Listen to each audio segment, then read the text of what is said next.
Bienvenue sur le podcast Récits ocytociques. Des histoires de naissance positives et empuissançantes. L'ocytocine, c'est l'hormone de l'amour. Ça signifie littéralement enfantement rapide. Je m'appelle Charlotte Ordou et j'ai l'honneur d'accompagner les familles en tant que doula. C'est durant ma dernière grossesse, où je cherchais à me nourrir de récits inspirants, que j'ai lancé les lives ocytociques sur Instagram. Vous retrouverez ici nos échanges. Porter l'espace pendant que mes invités viennent se livrer en toute authenticité est une expérience enthousiasmante et riche d'enseignements. Car il n'y a que les personnes qui enfantent pour savoir ce qui leur est juste. Installez-vous confortablement et plongez avec moi dans un bain d'ocytocine. Merci beaucoup, vraiment, merci de tout cœur à toutes les deux, enfin à tous les trois, parce que vous êtes trois ce matin. Ouais. Voilà, il est là. Donc, dans cette idée de venir raconter au monde cette aventure de naissance souveraine en siège. Et donc, tu es là aujourd'hui, Samantha, toi qui as vécu cette expérience intense. Et parce que de ce que j'ai compris, ouais. Je me suis pas spoilée, Margot ne m'a pas spoilée. Non, j'ai pas spoilé. Voilà, ça a été bien remuant, surtout à la fin, et ça a été par la suite une naissance dans toute ta puissance. Et Margot, donc qui était et qui est toujours ta doula, était présente pour t'accompagner dans tout ce cheminement. Ce que j'aime beaucoup commencer, c'est par à chaque fois demander aux invités de se présenter comme ça leur est juste, de se nommer et de se qualifier avec ce qui les traverse là maintenant. Donc je vous invite à commencer si tu veux, Samantha. Oui, bien sûr. Ok, donc voilà, je suis Samantha, je suis anglaise, j'habitais dans la sud de la France, ça fait 7 ans et demi maintenant avec mon chéri Philippe. C'était son coin. Et j'ai mon aîné, il a bientôt 5 ans en juillet et mon bébé, il a presque 5 mois. Deux garçons, voilà. Ouais, 2 garçons. Et moi, je suis Margot, je suis maman aussi de 2 garçons comme Samantha. et je suis doula, gardienne des naissances, on peut dire aussi. Depuis 2 ans à peu près que je fais ça intensément, mais depuis très longtemps de façon non officielle en fait, comme beaucoup de doulas. Et peut-être on peut raconter comment on s'est rencontrés toutes les deux, parce que en fait on est maman de la même école, voilà. Donc nos enfants ils vont dans une école Steiner Waldorf près d'Aix-en-Provence. Et donc voilà, on se croise à l'école, et c'est une école où il y a beaucoup d'interactions, de fêtes, et les parents se connaissent vraiment bien. Donc voilà. Donc quand j'ai su que voilà, Samantha était enceinte, tu me l'as très vite dit en fait. Et puis oui, il y avait que 8 semaines, je crois, et j'ai dit est-ce que je peux dire un secret, comme c'était un grand secret ce moment-là. Je suis enceinte et je veux coucher à domicile. Ouais. C'est comme ça que l'aventure a commencé. Voilà. J'adore, parce que d'un côté, on sait à quel point c'est entre guillemets mal vu de vouloir enfanter à domicile, et tu as eu cet élan de le partager avec Margot. J'imagine que vous avez déjà parlé de grossesse c'était un sujet que vous aviez déjà abordé toutes les deux ou pas du tout? Qu'est-ce qui fait qu'en fait tu as une confiance? Non, mais en fait, on a la connaissance, mais on n'était pas tellement proches à ce moment-là. C'est juste depuis ce moment, voilà, elle est... Non, c'est vrai que c'était très drôle, parce que tu dis ça comme un secret dans un moment qui n'a rien à voir, et tu me dis ça à moi, et moi, je te dis tout de suite, bien sûr que accoucher à la maison, c'est bien sûr. Et ça commence comme ça, tu vois. Elle a dû se dire, tiens... ok, quoi. C'est bizarre. Non, mais en fait, parce que en Angleterre, je sais pas si tu connais ou pas, mais en Angleterre, l'idée de coucher au domicile, c'est suivant quoi. J'ai plein de copines qui a accouché à domicile, une cousine, mais c'était toujours accompagné avec une personne médicale, toujours avec les sages-femmes à domicile. Donc, j'avais ça dans ma tête avec, en fait, pour ma première grossesse aussi, et j'ai posé des questions dans les sages-femmes ici, et tout de suite, la réponse était, ah bah, nous, on fait pas ça ici. En fait, c'est pas forcément le cas parce qu'il y a 2 sages-femmes qui fait dans notre région, mais c'est sûr, c'est que 2 sages-femmes dans toute le Bouches-du-Rhône, quoi. Donc, j'ai trouvé un peu, bon, c'était comme cette fille étrange anglaise qui veut coucher au domicile, quoi. Qu'est-ce qu'elle veut faire? Donc, j'ai toujours ça dans ma tête et j'étais déçue que j'ai pas trouvé comme solution pour mon premier. Et, et il rigole là. Et oui, pardon. Donc j'ai ça dans ma tête pour le premier. J'étais déçue et en fait c'est on peut dire grâce, mais cause de l'expérience de l'accouchement de mon premier j'ai fixé sur cette idée pour le deuxième en fait. Ouais. Est-ce que tu aimerais dire peut-être quelques mots sur cette première naissance qui a fait que c'était plus possible, enfin que là, il fallait que ce soit à domicile pour ton deuxième? Oui, si tu veux, je peux raconter un peu l'histoire de ça. Donc, parce que vraiment, ça c'est le début de cette histoire avec Aurel aussi. C'est vraiment, ouais, comme j'ai dit, grâce ou parce que j'ai cette expérience. Donc, j'ai une très belle grossesse avec mon aîné, Émile. C'était une bonne expérience. Voilà, j'ai posé les questions à la début à la sage-femme. Elle me dit, bah non. Donc, j'ai choisi de coucher dans on a une clinique maternelle. On dit ça? Maternelle? Maternité. Clinique maternité. En fait, c'est juste dans le prochain village. Donc, c'est vraiment à côté de nous. Et j'ai dit, bon, ok. C'est les sages-femmes qui accompagnent les mamans au travail. C'est bien, le médecin il est là si jamais. Et comme j'ai dit, j'ai une très belle grossesse, tout est bien avec le bébé, pas de souci, pas du tout. Et la travail, elle a commencé le matin, à 5 heures du matin, j'ai perdu des os, j'ai resté à la maison 3 heures. Et après, j'ai dit, bon, ok, j'ai perdu des os, j'ai allé à l'hôpital. Et tout a allé dans le bon sens, en fait. Et j'avais déjà 3 cm, 4 cm, je crois. Donc, j'ai installé dans la salle de couchement, mais tout de suite, en fait, j'ai pas bien à l'aise avec la sage-femme. J'ai pas un chance, c'était pas un bon rapport entre elle et moi. Et très vite, en fait, elle a lancé les choses sur moi. Je dis comme ça, j'ai le sentiment qu'elle a lancé les choses sur moi, que tu peux pas faire ça, tu peux pas prendre la position que tu veux, tu me rends mon boulot plus difficile, ah là là, parce que j'ai choisi pas de prendre une épidurale et c'était pas quelque chose que, voilà, c'était pas vraiment son préférence, quoi, on peut dire. Et elle était négative en fait pendant cette expérience et j'ai le sentiment que tous les problèmes qui arrivent au fin de l'accouchement avec Émile, c'était grâce à la situation médicale. Parce que franchement, moi j'étais en très bon état, lui aussi, et c'était juste une question de timing quoi. Donc à la fin, j'étais à 10 cm pendant, bon, finalement c'était presque 2 heures. Et maintenant, on comprend que ça, pour moi, ça c'est normal, quoi. Oui. Mais la première fois, tu peux pas du tout rester comme ça. Après 15 minutes, on utilise le forceps et c'était vraiment une batte entre moi et la sage-femme. Je disais non, tu me laisses tranquille. Et finalement, le médecin il est arrivé, il était appelé. Heureusement pour moi, il était avec quelqu'un d'autre. Donc c'était vraiment, on a pris beaucoup plus de temps que normal.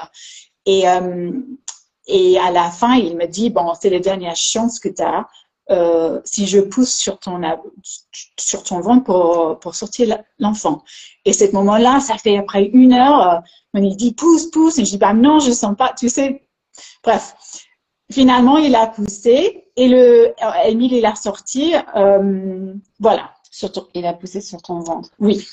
Il a demandé à mon chéri de pousser au même moment. Donc, c'était vraiment une agression et Philippe, il était un peu terrifié, quoi. Mais, donc, j'ai le souvenir de là, dans la salle de couchement, évidemment très heureux que mon bébé, il arrive, il est en bonne santé. Mais j'ai le souvenir dans ma tête de dire, bah, ça, c'est mon seul enfant, en fait, parce que je peux pas faire ça encore une fois. C'est pas possible. Je peux pas.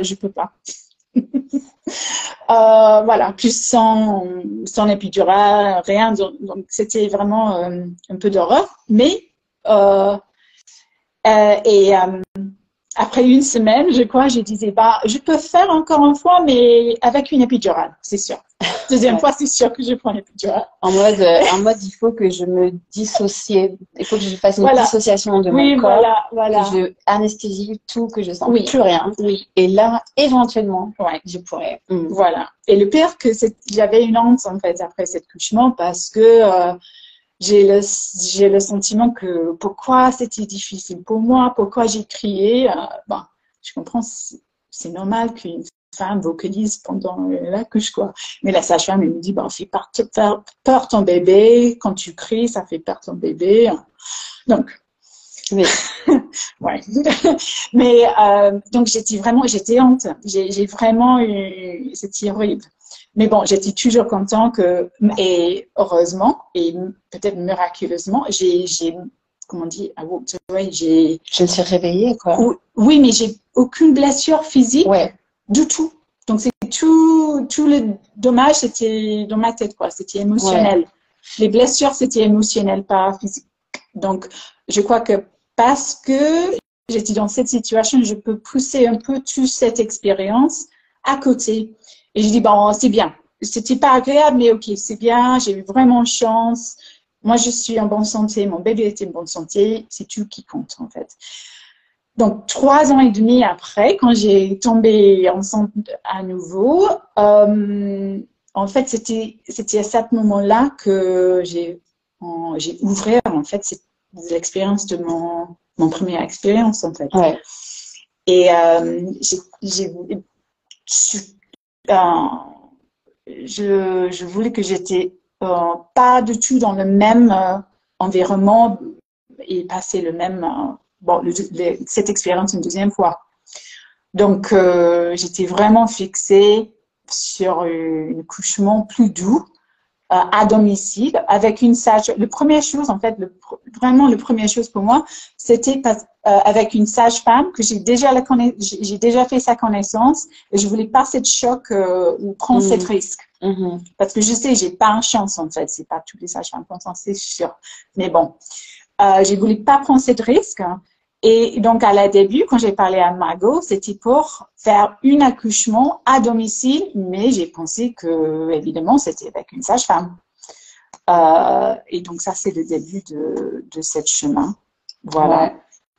Et je pense que tu vois, tu le dis pas avec ces mots-là, mais ensemble, en tout cas, on l'a dit, mais c'est comme si on s'en est rendu compte même après la naissance d'Aurel, qu'on a commencé à vraiment dire, mais en fait, tu as vraiment vécu un trauma. C'est la définition d'un trauma de naissance.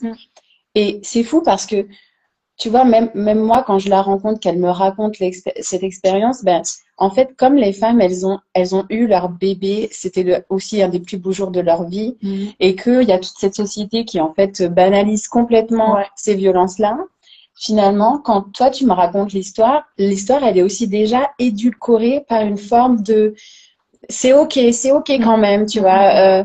Tu vois, il y a un peu comme, je suis obligée pour survivre, de minimiser, pas minimiser, mais juste, je veux, tu vois, comme elle disait, comme la péridurale va m'anesthésier, bah, c'était un peu ça, genre, j'ai vite jeté tout.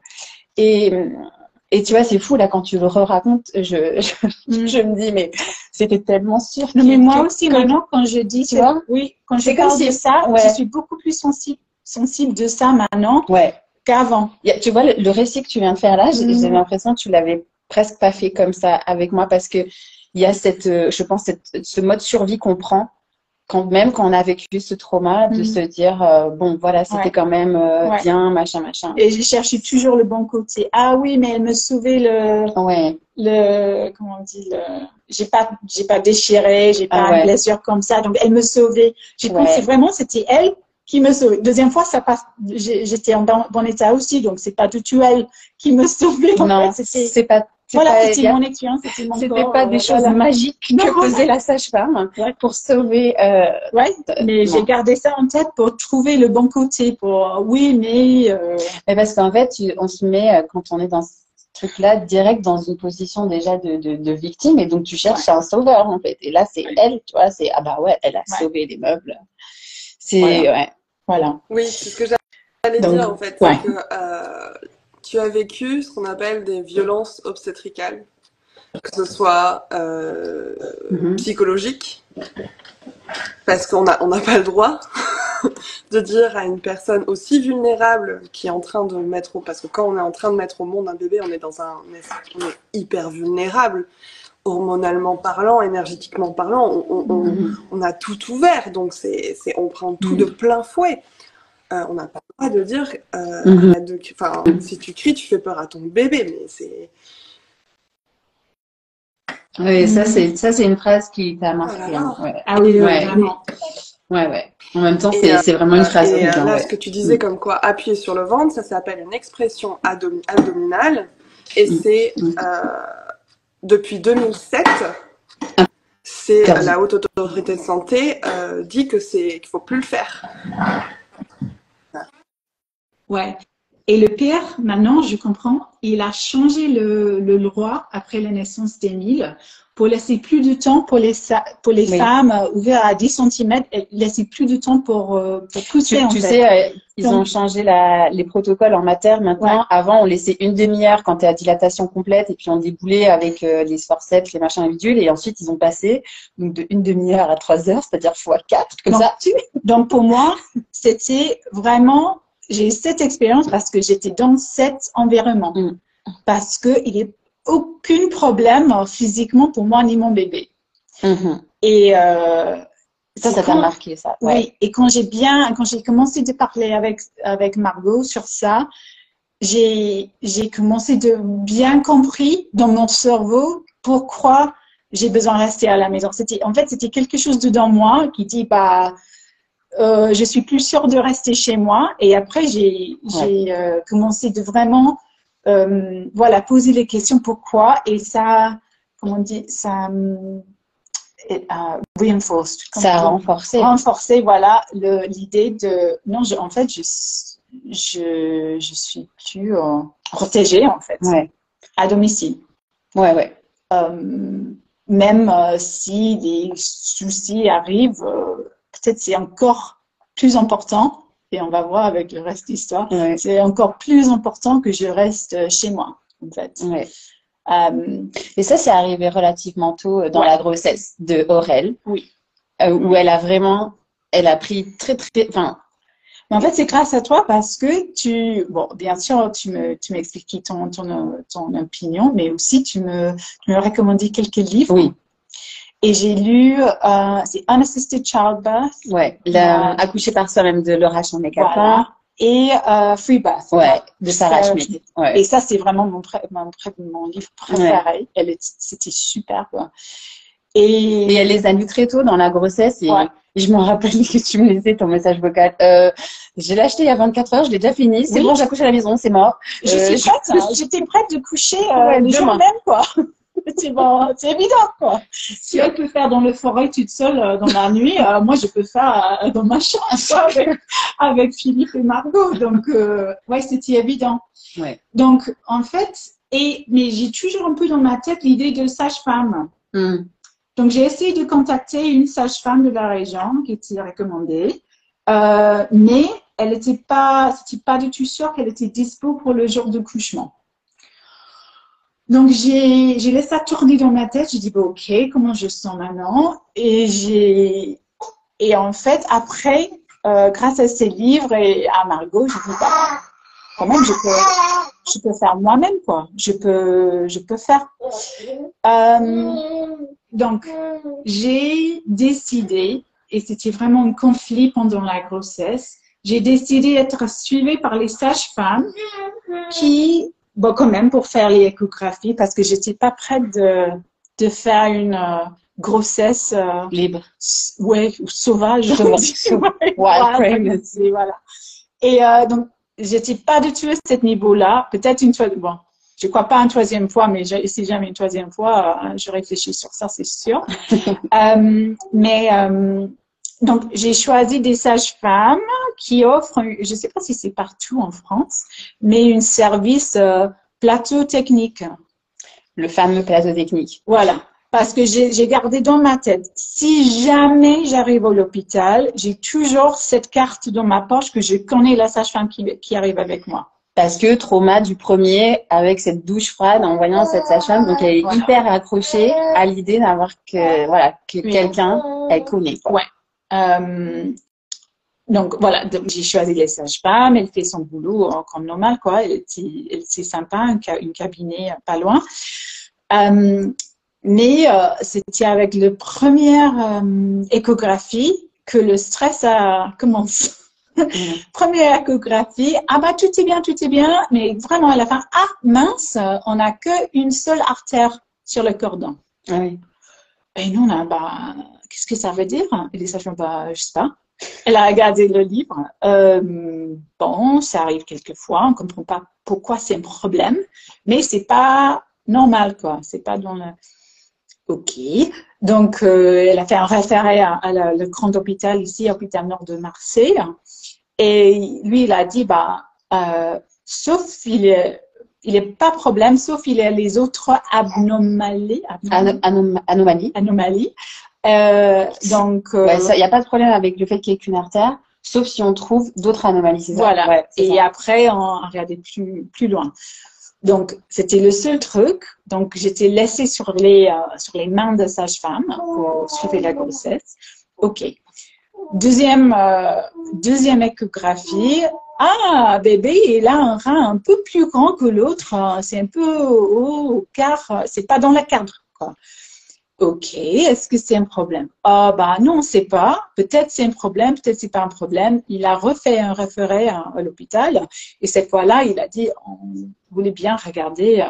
Mais c'est fou comment dès le début, ça t'a mis à l'hôpital. Non, mais parce que vous allez comprendre pour la suite de l'histoire. C'est très intéressant. Donc, on a bien, parce que à ce moment-là, j'avais 6 mois de grossesse. Et j'ai déjà culpabilisé sur les échographies déjà. J'ai pensé, bon, en fait, comme j'ai dit, j'ai jamais réfléchi, je n'étais pas prête de faire une grossesse sauvage. Mais j'ai commencé à poser de plus en plus de questions de l'intervention médicale à ce moment-là. Parce que j'étais vraiment à la préparation de l'accouchement. Donc, on a réfléchi, Philippe et moi, est-ce qu'on prend un rendez-vous ou pas?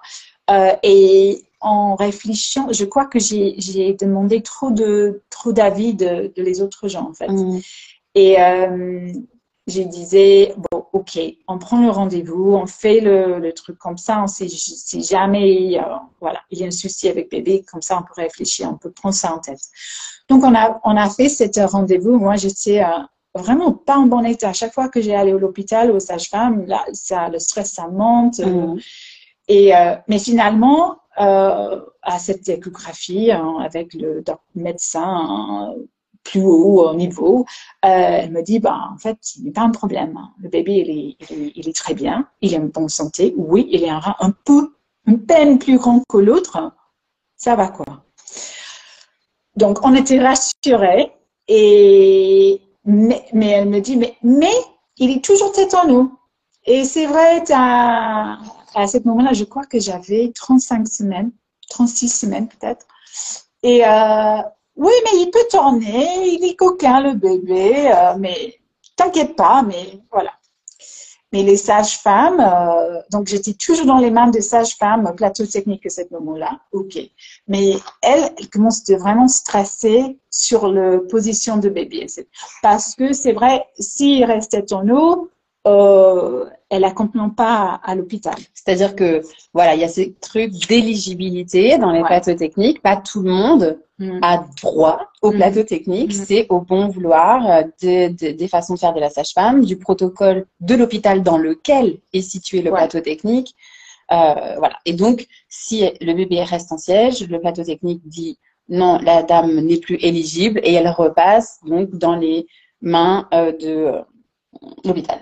De l'hôpital, voilà. Donc, voilà. Donc, j'étais en cette cas-là et j'ai commencé de stresser un peu aussi sur la position du bébé. Et la sage-femme, elle a fait l'acupuncture, que j'étais pas du tout contre. Et ça n'a pas marché pendant 1 ou 2 semaines. J'ai perdu exactement les dates. Mais je crois qu'on était 36 semaines. Il commence de parler de césarien ou de version. Voilà, version. Pour la version, j'ai dit non tout de suite. J'ai dit, bah, non, jamais. Je ne prends jamais cette risque. Et elle n'a même pas mettre du pression sur ça, mais elle a mis un peu de pression sur, voilà, être sûr que tu fais tous les exercices, l'acupuncture chaque 2 jours. Donc, j'ai rendu un peu fou avec tout ça. Et juste pour un peu plus de drame, Là, ça commence à monter le drame, là. Tu vois, là, on arrive dans le drame. J'ai pas tombé, mais j'ai mal placé mon pied au vil en jurant et j'ai retiré 2 ligaments dans mon cheville. Donc, j'ai complètement blessé mon cheville. Donc, j'ai arrivé dans une situation que je peux pas marcher, pas du tout, mais pas du tout, sauf avec les béquilles. Les béquilles. Béquilles. C'est une blague ou quoi? J'ai 38 semaines de grossesse avec les béquilles. Ok, Samantha a 38 semaines de grossesse. Sur 4 pattes dans la maison. Qui marche à 4 pattes avec des protections de genoux pour pouvoir se déplacer dans sa maison. Non, mais c'était. Ouais. Oui, et le pire que c'était dans ma tête, j'ai dit bon, peut-être c'est bien pour le bébé que je suis 4 pattes. C'est bien. Mais au même moment, j'ai dit bah, je peux pas marcher. Comment je peux coucher sans assistance, quoi? Ouais. Comment je peux faire ça? Et voilà. Donc le stress elle monte parce que je peux pas préparer pour la naissance, je peux pas préparer la chambre, je peux pas occuper mon aîné.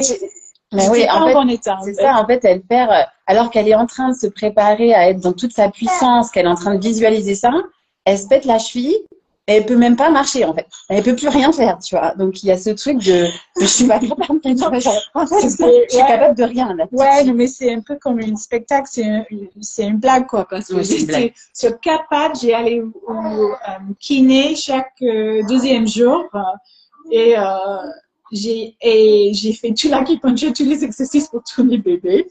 Et j'ai passé le date pour les sages-femmes de me garder, en fait, sur la liste. Donc, elle me laisse tomber. Non, tu les laisses tomber. Non, mais en fait, de façon que ça marchait, j'ai déjà dans ma tête que je voulais pas appeler les sages-femmes ce jour-là. Donc, c'était pas un grand truc pour moi. En fait, j'étais plus stressée de comment je gérais cette relation quand j'appelle pas, en fait. En fait, si je peux jumper là, c'est que ce qui est intéressant, c'est que ça fait un moment qu'elle considère que même s'il n'y a pas de sage-femme qu'elle a trouvé, elle va rester chez elle. Ça fait un moment qu'elle sait ça, mais elle est encore en bis-bis avec le plateau technique.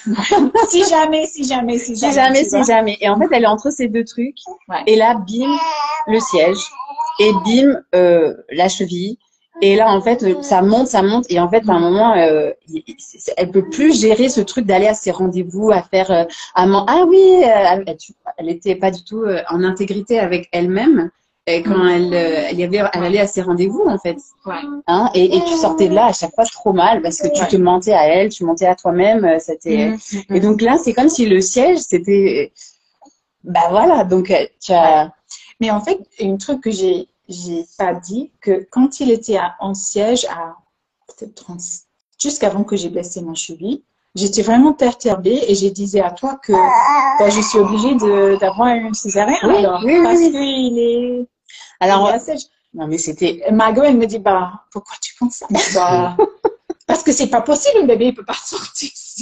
C'est genre comme bien, non? Non, mais moi, c'est pas pour te faire le truc, Charlotte. Donc, moi, on va se rejoindre dans l'histoire avec Samantha. Moi, jusque-là, Samantha, tu l'as bien compris, c'est comme ma maman cliente idéale, tu vois. C'est genre la maman cliente qui, à 8 semaines, me jette à la figure. Moi, je veux une naissance à domicile. Je lui donne, je lui dis, ah, tiens, lis des livres. Elle m'appelle, elle me fait, c'est bon, je suis convaincue. Enfin, genre, on est trop en phase. On se, vraiment, chaque rendez-vous, on est là, on se dit, mais c'est trop bien, on est tellement heureuse.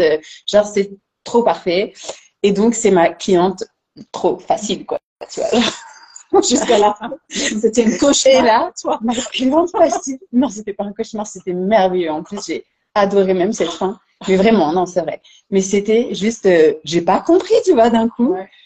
D'un coup, ça part en vrille complet. Et donc, elle me parle de césarienne programmée. Ouais, mais du coup, j'ai pas envie d'avoir une césarienne programmée. Moi, j'étais là, bah, si t'as pas envie, programme pas la césarienne. Mais c'était vraiment des justement, en discussions, termes de ressenti, sans Margot, queue ni tête. c'est Donc, vous voyez bien ce que je qu'elle me demande était, depuis tout à l'heure, c'est toi, tu vois cette évolution-là? Parce que quand Samantha, tu racontais, là, moi, je vois Margot qui tourne la tête comme ça, ici. Ça me pompe, ça me pompe. Tu avais envie de dire quelque chose à ce sujet-là? Ah ouais, Toi, ouais. t'as vécu en tant que doula de Ouais, voir c'est ça, c'est tout ce que vivait Samantha. ben, en fait, moi, dès le tout début, et d'ailleurs, je te l'avais un petit peu dit, mais très subtilement, je vois comment dire, l'association avec le plateau technique comme un problème. Parce que je sais qu'au plateau technique, c'est même encore plus difficile parce que, comme elles ont moins de clientes, que c'est pas la grosse usine à bébé de l'hôpital, elle est hyper surveillée, elle a des rendez-vous assez longs où on rentre dans, et en Ah, ben, fait, elle fait bien son boulot, hein. C'est ça que tu veux. si c'est ça que tu veux, voilà. Ouais. Et comme je sais que c'est pas ça qu'elle veut et qu'elle sort à chaque fois de ses rendez-vous comme ça, tu vois, je lui montre bien, tu vois. Enfin, tu vois, je crois que moi, je vois ça très, très vite. Et bon, je la laisse évidemment cheminer parce que, en plus, elle est dans cette reconnaissance et dans cette clairvoyance tout le temps. En fait, c'est ça qui est génial avec Samantha, c'est que j'ai vraiment, j'ai besoin c'est que elle est clairvoyante déjà très très beaucoup de comment elle est et de comment ça se passe à l'intérieur d'elle, donc c'est très facile de parler avec elle, mais c'est pas pour autant que à ce moment-là, en tout cas, tu passais dans l'action. J'ai vraiment basculé Ouais. en fait, j'ai l'impression, je peux le dire, quand on parle de l'accouchement réel, que j'étais deux personnalités. Parce que je peux dire, bah, bien sûr, t'es plus protégé à la maison, c'est bien que tu fais, tu sens bien dans ton corps, mais au même moment, j'ai suivi tous les rendez-vous médicaux. J'ai même allé à l'hôpital quand je disais je voulais pas le version. Quand j'étais toujours, comme tu as dit, bis avec les sages-femmes, j'ai pris tous les rendez-vous pour inscription à l'hôpital, quoi. Donc, j'ai allé voir l'anesthésiste. J'avais une conversation rigolo que je voulais pas une épidurale. Et ben, pourquoi? Tu veux sentir le douleur? Et c'était, mon chéri, il était là, il a dit, ben, elle a fait la première fois, tu sais. Il était vraiment fier de moi que elle peut faire. Donc, et j'ai fait aussi et je suis toujours un peu honte de ça, en fait, mais je dis la vérité, j'ai dit oui pour faire le scanner de bassin, de voir, et c'est ridicule maintenant quand je pense, c'est ridicule, pour voir si le bébé, il peut passer 16 jours en bas, 16 jours en première. Ben, ouais, c'est comme il comprend pas que le bassin ouvre pendant le travail, en fait. Mais j'étais toujours dans cette ligne, quoi, Mais tu voulais de jouer le bon. la bonne aussi petite fille qui, je pense que c'est the little girl syndrome, tu vois, le syndrome de la petite fille qui voulait bien faire dans les clous, que bien l'autorité. J'ai toutes les options ouvertes, j'ai toujours ça dans ma tête, j'ai toutes les options ouvertes. C'est ça. Mais elle voulait pas se fermer. L'hôpital, elle voulait pas leur dire. Non, parce que et le raison, c'est dans ma tête, j'ai dit, bah, si jamais je veux aller à l'hôpital, dernier moment, je veux encore, c'est le même truc. Je veux qu'il me reçu bien. Comme c'était prévenu. Je veux pas, ah, mais qu'est-ce que tu fais là? Je connais pas. En plus, tu avais un CG en bas, un bébé CG en bas. Donc, c'est fou comment en fait, ça va marquer l'accueil de cette sage-femme dont elle a parlé pour l'accouchement du premier. Parce qu'en fait, c'est ça qui cristallise toutes ces prises de décision par la suite. où elle se dit, il faut absolument que je connaisse la personne, que si j'arrive à l'hôpital, on me connaisse bien, donc elle veut être bien reçue. Et donc, elle prend des décisions basées sur ce trauma et sur cette peur qu'elle a vécue à ce moment-là, en fait. Voilà. Et quand j'ai traversé de angoisse si j'ai besoin de césarienne ou pas, parce qu'il est stage en bas, j'ai senti à ce moment-là rassurée que l'hôpital, il me dit, bah oui, tu peux coucher ces jambes bas. On te laisse. Oui, parce qu'elle est allée faire donc le scan. Et donc, c'était très drôle parce qu'elle me disait, je sais très bien qu'ils vont me dire que mon bassin, il a plein de place. J'étais là, ok. Bon. Et donc, mais donc, tu y vas quand même. Oui, j'y vais quand même. Ok. Et donc, elle y va et elle me dit, bon, ils m'ont dit ça. Je dis, ah, bah, c'est ce que tu pensais. Ouais, c'est ce que je pensais. Bon. Ouais, okay. En fait, à la sage-femme, parce qu'à ce moment-là, j'étais pas avec les sages-femmes de plateau technique. Ils me tirent le cheveu, là. Et donc, j'ai parlé avec les sages-femmes à l'hôpital, cette jour-là, et j'ai dit, bah, elle me dit, bon, nous, on regarde le scanner en équipe, et je t'appelle pour dire le résultat. Je dis, ok. Et comment ça passe après ça? Elle me dit, bah, c'est quand on date de couchement. Moi, je suis là en chaise roulante parce que je peux pas marcher. Elle me dit, bah, mince, c'est un vendredi ton journée de couchement. Oh, ok, donc si ça, non, un samedi ou quelque chose. Si tu dépasses cette jour-là, tu nous appelles et voilà, on va voir. Ok. Donc, je crois que j'avais 37 semaines. Ah ouais, tu commencé à être proche, ouais. Voilà. Donc, et en fait, c'était à ce moment-là. Et elle m'a appelée, elle me dit, oui, ok, madame, tu peux accoucher 16 en bas chez nous, pas de souci. Elle dit, ok, merci. Et quoi d'autre? Elle me dit, bah, c'est rien. Donc, c'était vraiment une conversation de 65 ans, pas plus. Et j'ai décroché ce téléphone et c'est le dernier contact avec le système médical. Heureusement, j'ai laissé, elle a lâché prise. Voilà, elle a lâché prise. Une fois qu'elle avait fait ça, elle s'est mise en mode ça va être à la maison avec ce bébé en siège, mais il y a quand même eu encore beaucoup de tornades. Donc à 39 semaines, donc j'étais bien préparée préparer la chambre, je me sentais prête. Et j'étais à 39 semaines de grossesse et j'ai quelqu'un proche de moi. J'ai quelqu'un très proche de moi dans ma famille que j'ai fait beaucoup de confiance avec, mais j'ai pas partagé vraiment l'idée de coucher au domicile sans assistance médicale. Donc, tout le monde qui pensait qui connaît que j'ai l'idée en tête de coucher au domicile, j'ai laissé imaginer, on peut dire, que il y a quelqu'un médical à côté de moi. Ouais. Je dis rien, mais il peut penser comme il veut, quoi.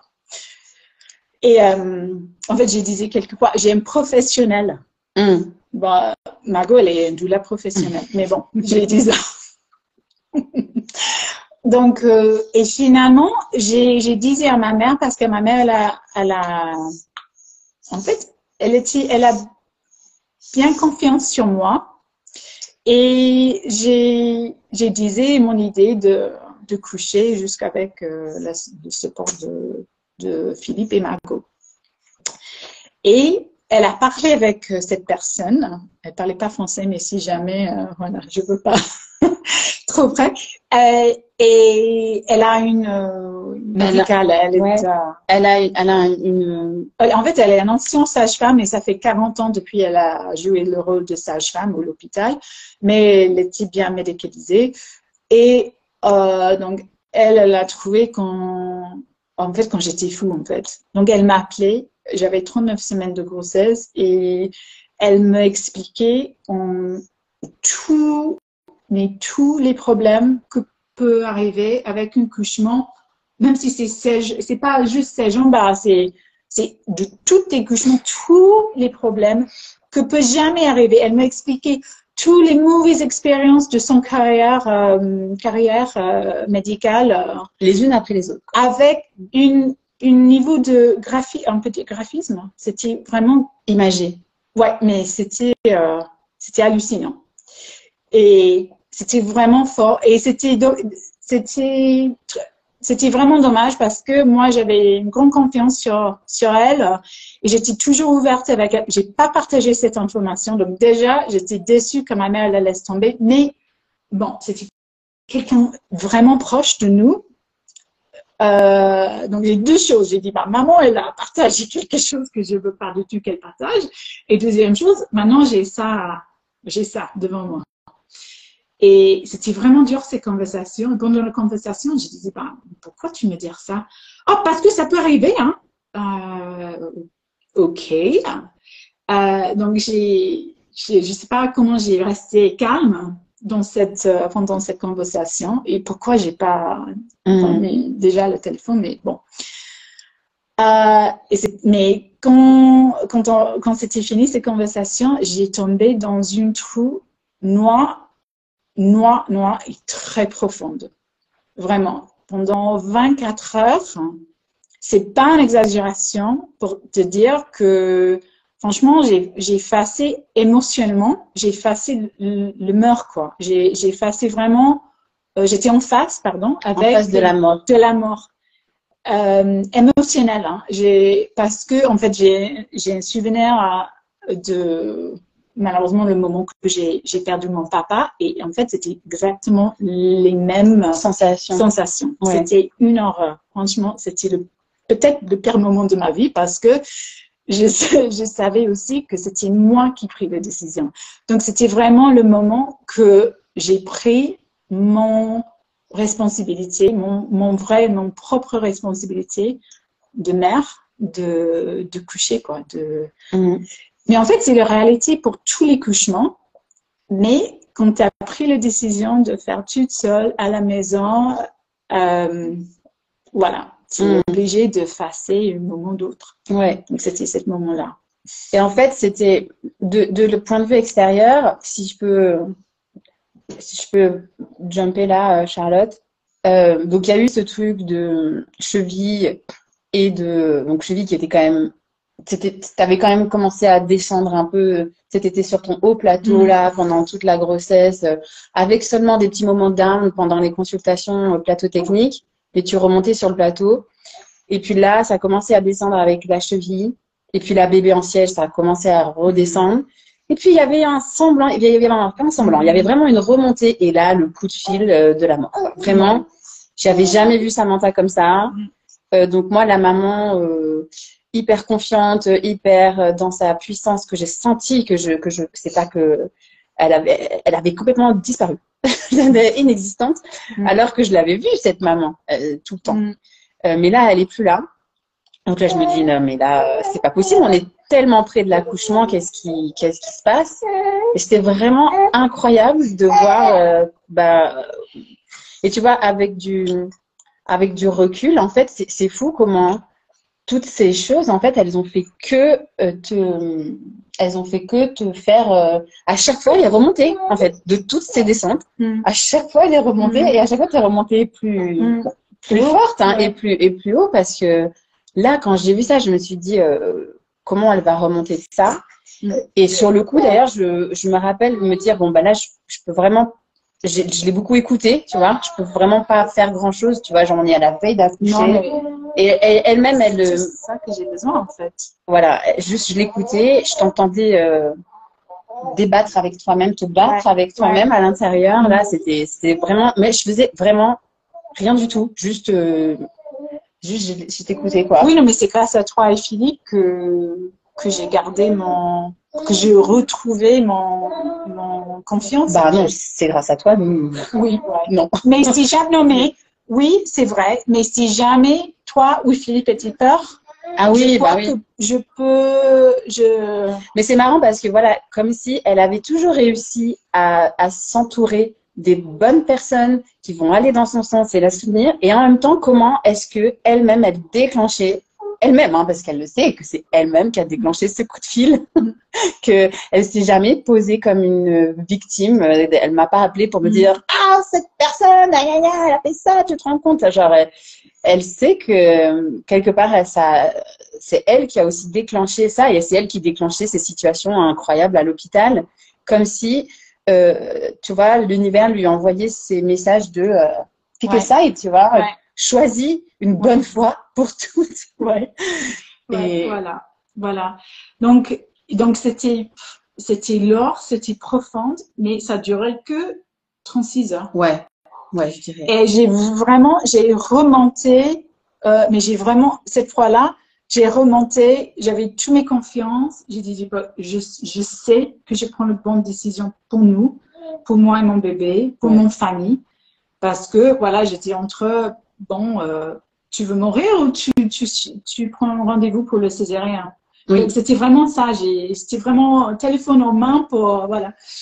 Donc, oui, parce qu'elle ne considérait pas, pour elle, aller à l'hôpital, c'était saboter son enfantement, c'était revivre des traumas et c'était surtout, il y a pas moyen qu'ils respectent une naissance physio en siège. Enfin, déjà, physio, déjà, c'est mort.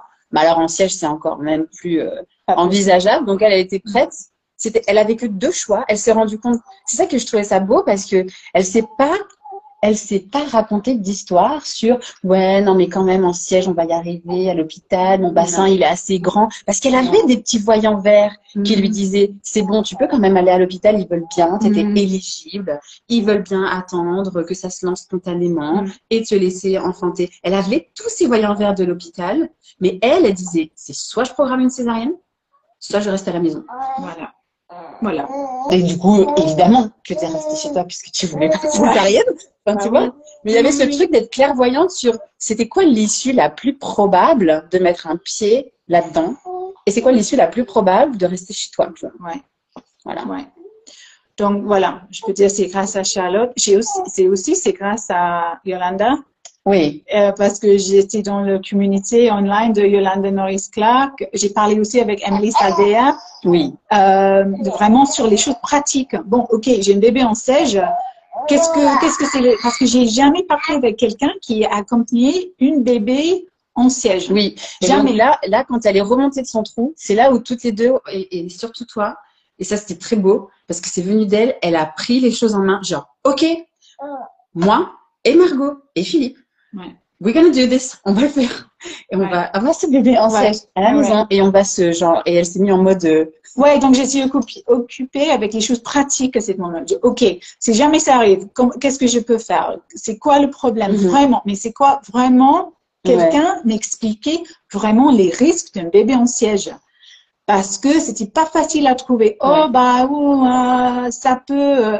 mais en fait, personne, pas personne, mais ça semble que pas vraiment de personne comprend vraiment le risque du bébé en siège parce qu'on fait pas. On fait pas, en fait. Et en fait, moi, je lui avais aussi tout de suite dit que moi, j'étais à l'aise d'être avec elle si son bébé était en siège, peu importe, mais que j'avais jamais été à une naissance de bébé en siège. Donc ça, elle le savait, c'était transparent. Et donc, c'était comme on se formait toutes les deux à fond sur le siège ensemble. C'était trop cool. Ouais.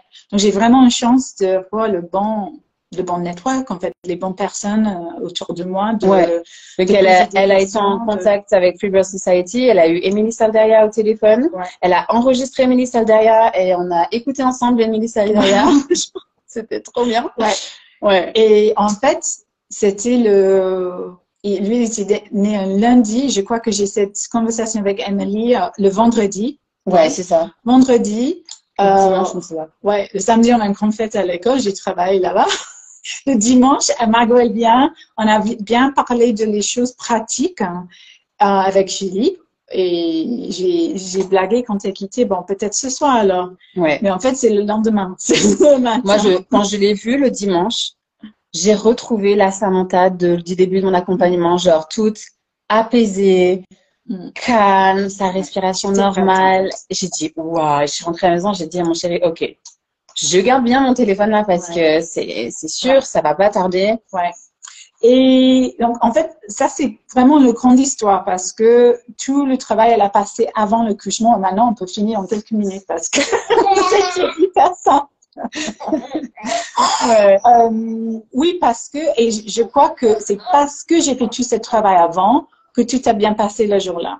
Ouais. Et donc, j'ai réveillé à 4 heures du matin avec une sensation différente parce que j'ai senti, comment on dit Braxton Hicks, les faux contractions. Les brassins. Depuis, j'ai blessé mon cheville. Donc, j'avais des sensations fortes. Oui, tu sais bien l'histoire, toi. Pendant quelques semaines. Mais cette matin-là, j'ai réveillé avec une sensation différente. J'ai dit, oui, ok, je crois que c'est le jour même. Et en plus, c'est la journée que je disais en septembre, je crois que j'ai dit à toi, garde le 27 parce que je suis sûre que c'est le 27 novembre. C'était sa date. J'ai en tête en septembre, j'ai dit à Margot et son mari. Et voilà. Donc, mais j'ai redormi pendant 2 heures. J'ai réveillé finalement à 6 heures du matin. J'ai dit, bon, ok, j'ai envie de faire quelque chose, quoi. Donc, j'ai sorti le lit. Je sentais les sensations, mais c'est pas du tout douloureux. Je peux pas dire, j'étais en travail. Je crois que mon corps, elle était bien en travail, mais pour moi, c'était pas un truc. Donc, j'ai lavé le baignoire. J'ai dit, mais si jamais je veux prendre un bain. Après, bon, c'était 6h30. Tout le monde était, Philippe, le grand, il est encore au lit. J'ai dit, ok, je nettoie la cuisine, quoi. Donc, j'ai nettoyé la cuisine. J'ai préparé mon aîné et j'ai fait un petit sac si jamais il y a besoin de passer la nuit chez un copain dans le village. Et voilà, donc j'ai envoyé un texto à toi pour dire, je crois que c'est la journée même parce que je sais, Marguerite dépose ses garçons à l'école. Je dis, ok, j'ai fait un petit heads up, quoi. Et j'ai en tête l'idée de distraction pendant l'accouchement. Parce que c'était toujours ça, j'ai pensé, bon, si tu peux faire le travail chez vous ou chez toi, tu peux regarder quelque chose de rigolo sur la télévision, tu peux faire une petite balade, quoi, tu peux faire les choses pour distraire. Et donc, j'ai en tête de regarder quelque chose de rigolo, manger, voilà. Cool. Hein. Donc, Philippe, il a amené Émile à l'école. Mais tout de suite, j'ai senti que non, je peux pas rester assis, je peux pas manger et je peux pas concentrer. Donc, ça a monté tellement fort. Après, j'ai dit au revoir à Émile. Et je crois, oui, j'ai envoyé un message à Margot pour dire, ah, maintenant, j'ai mal au cœur. Ça arrive régulièrement. J'ai pas fait le timer du tout, mais je dis, bah, maintenant, et je peux pas être assis, pas du tout. Et le dernier texto lucide, on peut dire, j'ai envoyé un message à 9 heures du matin pour dire, ah mince, j'ai pas un sac congélateur suffisamment grand pour le placenta. À 9 heures du matin. Parce que j'ai dit, bah, moi, je veux garder, après, je vais planter dans le jardin. OK. Mais mince, j'ai pas. Ça, c'est à 9 heures.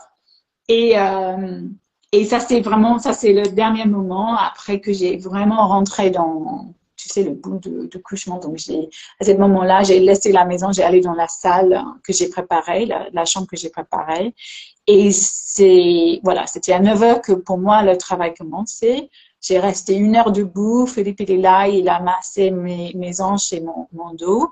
Et voilà, c'était un peu comme une danse, mais c'était à ce moment-là que les deux personnalités arrivent parce que pendant le premier accouchement, j'ai que les souvenirs de quelqu'un qui me dit « tu peux pas ».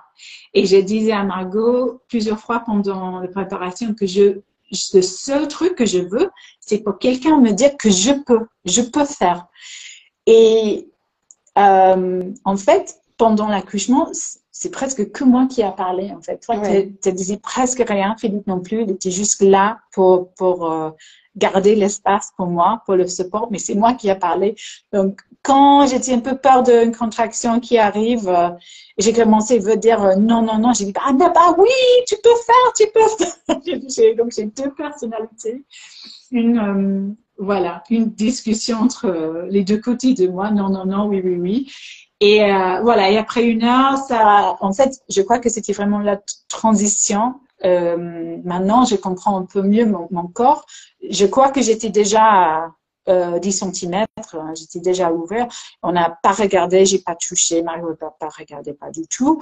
Donc, je crois que c'était ce moment, j'ai voulu vraiment un endroit différent. Donc, j'allais dans la douche, j'ai poussé ma tête dans le coin pour le. Ouais, elle était un peu comme à 4 pattes et elle s'est mise. Elle se coinçait la tête dans l'angle du mur et elle était dans la douche avec l'eau qui coulait Et Oui, moi, je oui. tenais le jet sur le Voilà, bas de ton dos. voilà. Et donc là, on a commencé une danse un peu, tu vois, genre, il fallait que je mette le jet à un certain moment, que je Ouais. l'arrête à un certain moment Ouais. d'autre, qu'il Ouais. aille sur ses pieds, pas qu'il aille sur ses pieds. Enfin, tu sais, on se parlait Ouais. à demi-mot, là. Juste pour trouver, voilà, le plus Le confortable. truc, ouais. Mais c'était vraiment différent parce que je sais que c'était le moment de transition parce que mon corps, elle commence de pousser.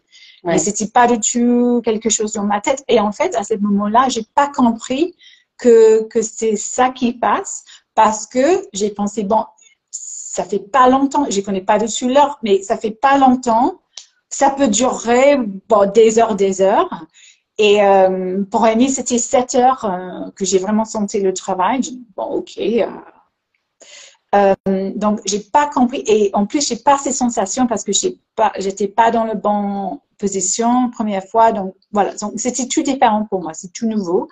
Et je crois que j'ai passé peut-être 1 heure, voilà, dans la salle de bain. Mais les contractions étaient plus décalées. Et j'ai la sensation que je peux dormir entre eux. Et j'ai sorti le douche. J'ai dit à Margot, bon, je voulais coucher, en fait, je voulais dormir. Elle me dit, bon, tu peux si tu veux. Donc, j'ai allé dans la chambre, j'allais sur le matelas qu'on a préparé sur le sol. Et j'étais là avec mon grand ballon, des Swiss balls, tu sais, le grand ballon de. Et voilà, et c'est en cet endroit que j'ai passé la dernière heure, le troisième et la dernière heure de travail. Et en fait, j'ai pensé que c'était tout à la début, en fait. J'ai pas compris vraiment qu'on était bien avancé.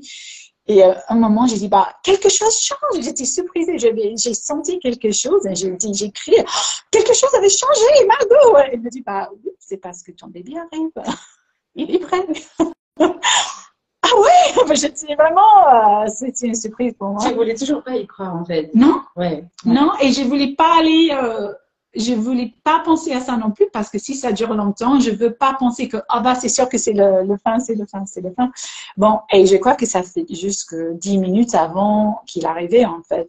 Et ouais, c'était vraiment donc. Après ça, le prochain sentiment que j'ai touché, voilà, j'ai touché un petit coucou. C'était sûr que c'est par son tête parce que il peut avoir tourné entre-temps. Donc, je sais pas, mais. Donc, j'ai touché son petit coucou et je dis, OK, allez, il est là, il est vraiment là. Et ça a duré un bon moment, en fait. J'ai cette fameuse sensation de brûler que j'ai pas senti la première fois. Et j'ai le souvenir que il était là un bon moment, quoi. Et j'ai commencé bon, ça fait que quelques minutes, mais quand tu es dans cette situation-là, c'est intense et ça te donne l'impression que ça dure. Et c'était éternel, quoi. Voilà, c'est ça. Et donc, il a commencé de sortir et son papa, il a dit, ah, c'est un garçon! Il n'a pas encore né. Ah, c'est un garçon! Ok. Bon, ok, j'ai un deuxième garçon, concentré. Et en fait, c'était juste que ce moment-là qu'un peu de panique arrive. C'était vraiment à la fin parce que j'ai dans ma tête un bébé en siège, c'est mieux qu'il prend pas trop de temps pour sortir. C'est un truc de pratique que j'ai dans ma tête. Mais pousse pas avant que tu es obligé de pousser, mais en même temps, il peut pas rester comme ça longtemps. Donc, j'ai commencé, Margot, Edma, est-ce qu'il est en bon état, en fait? Parce que c'est ça, on a fait on a parlé. Qu'est-ce qu'on fait à ce moment-là? Et c'est pour Margot de me dire, oui, il avait un bon couleur de peau.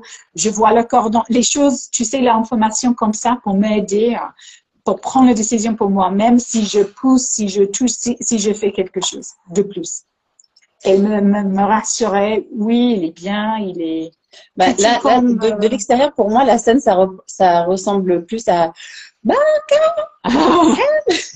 voilà. C'était vraiment une panique à ce moment-là. Vraiment. Dis-moi. Ouais, c'était genre aide-moi, genre en hurlant et tout. Et du coup, moi, je voyais que tout allait bien et donc ça matchait pas forcément avec. Je voyais ça.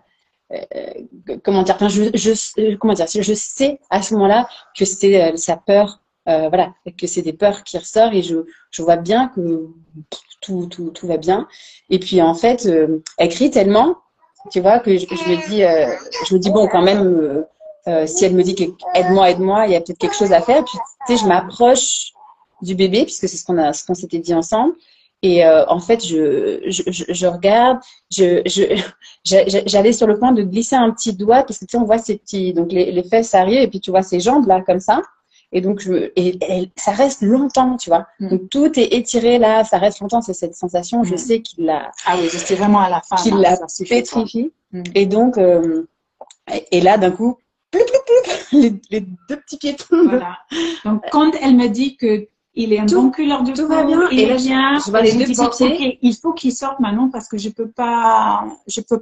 Ça Ouais, c'est suffit. ça. Ah, j'ai dit, ouais, Donc, ouais. c'est la première fois que j'ai réfléchi et j'ai poussé moi-même, tu sais, avec moi, mentalement. Voilà. Et je sais pas si c'est 2 ou 3 fois, non, 1 ou 2 fois, en Oh, fait. ouais, non, ouais. 1 ou 2 fois maxi, que j'ai, voilà, pris cette décision et voilà, il a tombé sur le matelas entre mes C'est-à-dire, moi, jambes. j'ai vu les deux petites jambes, ploup, se défaire.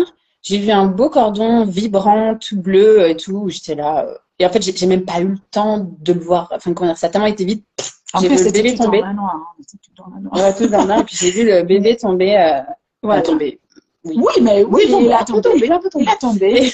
Et sur le matelas, voilà, j'étais sur mes genoux et j'ai pris dans mes mains et j'ai mis tout de suite à la sein et voilà, c'était fait quoi. Et j'étais, c'était rigolo parce qu'on a les petits vidéos qu'elle a pris jusqu'après. On n'a pas fait le film pendant l'accouchement parce que je ne voulais pas, mais jusqu'après il a né, Margot, elle a pris un petit film et le surprise on m'envoie et dans mon visage, c'était oh, waouh, il a sorti quoi, il s'est fait. J'ai jamais vu de ma vie une personne aussi victorieuse que Samantha qui, après tout ça, se rend compte qu'elle vient de mettre un bébé en pleine santé sur son matelas. Elle était là. Ouais, je l'ai fait. Non, mais c'était trop beau, quoi. Ouais. C'était incroyable. Ouais. Incroyable. Ouais. Oh, c'était beau. C'est tout. Ouais. Et il a crié. Il était tout rose, en fait. Ouais. Il était tout rose tout de suite. Il a fait un bon petit cri et voilà. Ah, il regarde bien ça. Ouais. Et voilà. Et j'ai allongé sur la matelas. C'était bien. Me donner mon petit soupe de poulet que j'ai bien préparé en avance. Voilà. Et on a resté peut-être 40 minutes comme ça. Et j'ai commencé de trembler. Et on a dit, bah, c'est le moment pour la placenta, je crois. Et voilà, j'étais pas debout, mais sur les genoux. Ouais. Voilà. Et j'ai toussé 2 fois. On avait une petite bassine. Et voilà, le casserole. Et voilà, la placenta, elle était née dans la casserole. Voilà. Tout simple, tout simple. Voilà. Moi, j'ai voyagé avec vous. C'est fou. Et effectivement, en fait, il y a eu cet énorme processus que tu as traversé, et que vous avez traversé, parce que c'était une autre façon aussi pour toi, Margot, de vivre les choses. Mais effectivement, c'est tout ce processus qui a été mis en place, toutes ces aventures qui sont arrivées, et toute la puissance que tu as mis, Samantha, à chaque fois à te relever, comme venir à chaque fois encore plus haute, encore plus en assurance, encore plus décisive. Enfin, et qu'effectivement, au final, le récit de l'essence, il est tout petit. c'est juste waouh. Ouais. Voilà. Après ça, c'est tout simple. C'est clair. C'est presque déconcertant après quand je pense qu'elle a senti, ouais, tu me dis genre bah presque tout ça pour ça. Oui, c'est vrai, hein. C'est vrai. Ouais. Je peux refaire l'accouchement, pas la grossesse, non merci, mais l'accouchement, je peux refaire. Ouais, c'est fou, hein. Alors que tu disais l'inverse pour Émilie. Oui, voilà. Voilà. Ouais, et le postpartum, c'était extraordinaire. Franchement, le lait, elle arrive tout de suite. Ouais.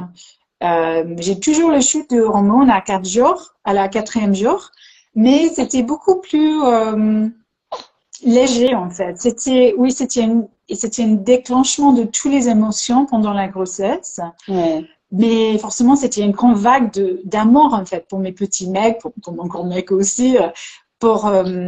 c'était plus léger. C'était plus doux, ouais. oui, voilà, première fois avec Amy, c'était une angoisse, c'était plus stressant, ce moment-là. C'était pas agréable. Mais en fait, c'était presque un plaisir de laisser, voilà, toutes les émotions, de lâcher tout ça, en fait. Ouais.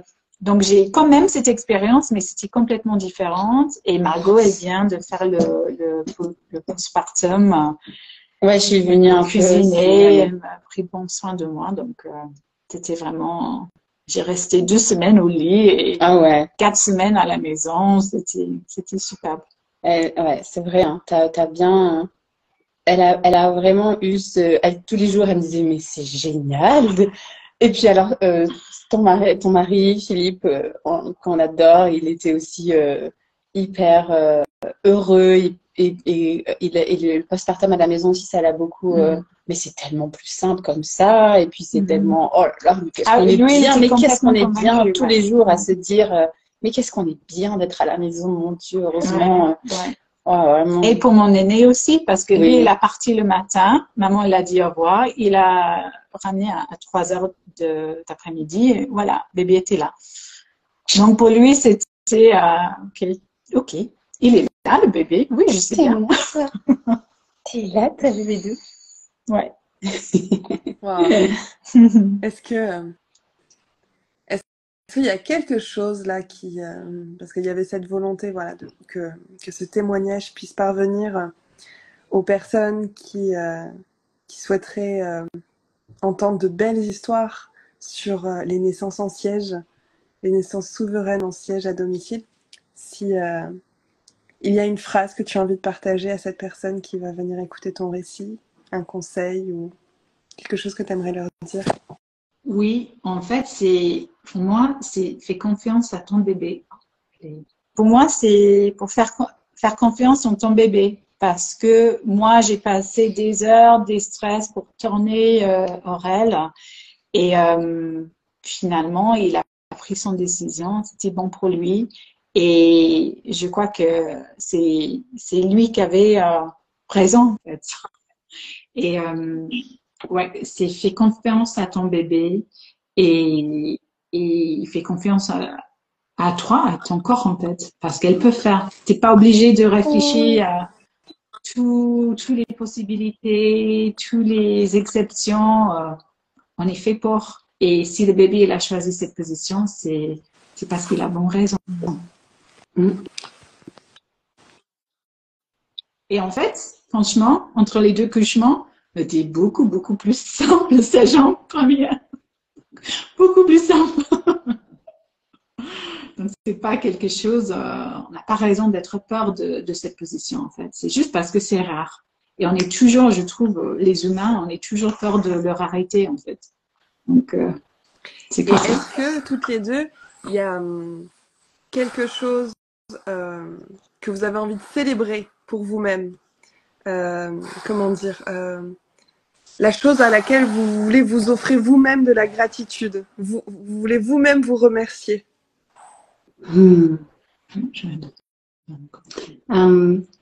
Something that we want to thank ourselves for, that we feel gratitude for through this experience for ourselves.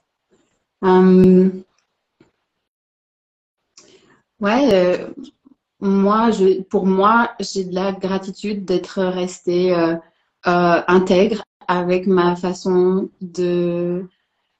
ma vision de mon accompagnement et ma façon de penser la naissance et j'ai ressenti à des moments où j'accompagnais Samantha, des moments où moi aussi j'avais des peurs qui me venaient. C'est normal parce que je suis dans cette société qui traîne des peurs collectives autour de la mise au monde.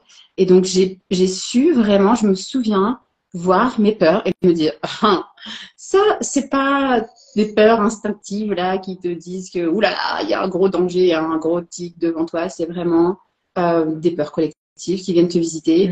Et en fait, ça m'a jamais fait changer tu vois, j'ai pas, en tout cas, j'espère ne pas avoir jamais fait sentir le moindre flanchement parce que franchement, j'en ai pas eu. J'en ai eu des trucs avec moi-même très, très courts, momentanés. Et même pendant la naissance aussi, je pourrais dire que il y a eu des courts moments normaux, tu vois, et ça m'arrive encore quand je suis à des naissances, tu vois, de me dire, oh là là, puis en fait, très vite, tu sais, je me check à l'intérieur, je dis, non, mais je sais que c'est comme d'hab, c'est la cloche qui sonne de la peur collective, tu vois, du conditionnement dans lequel je vis, c'est rien de plus que ça.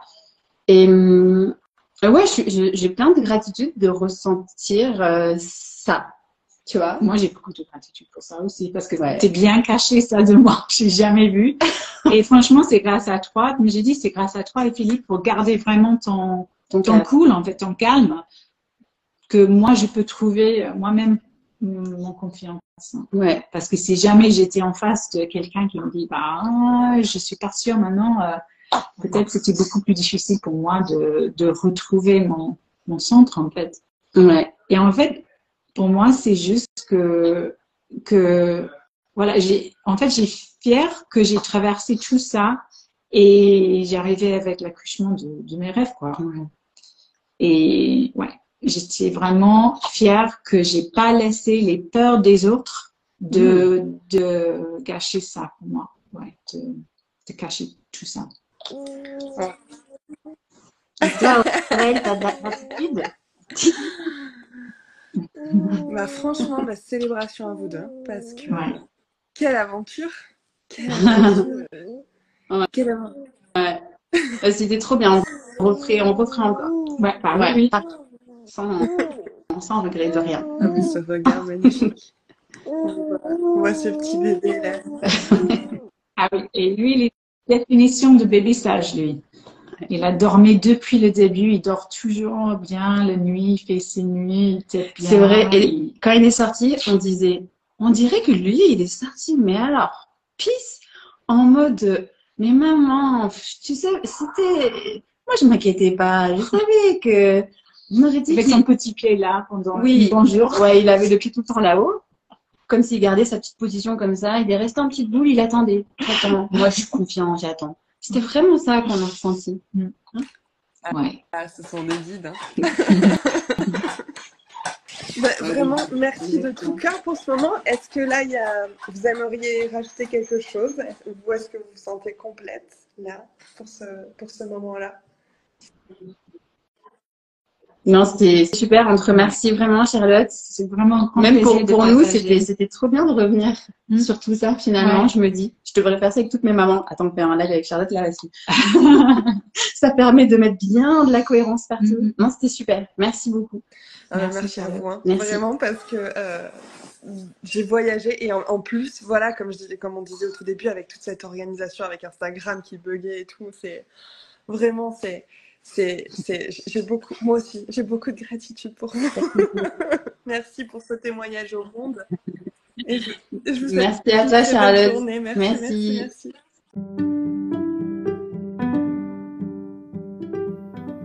Alors, comment vous sentez-vous après cet épisode?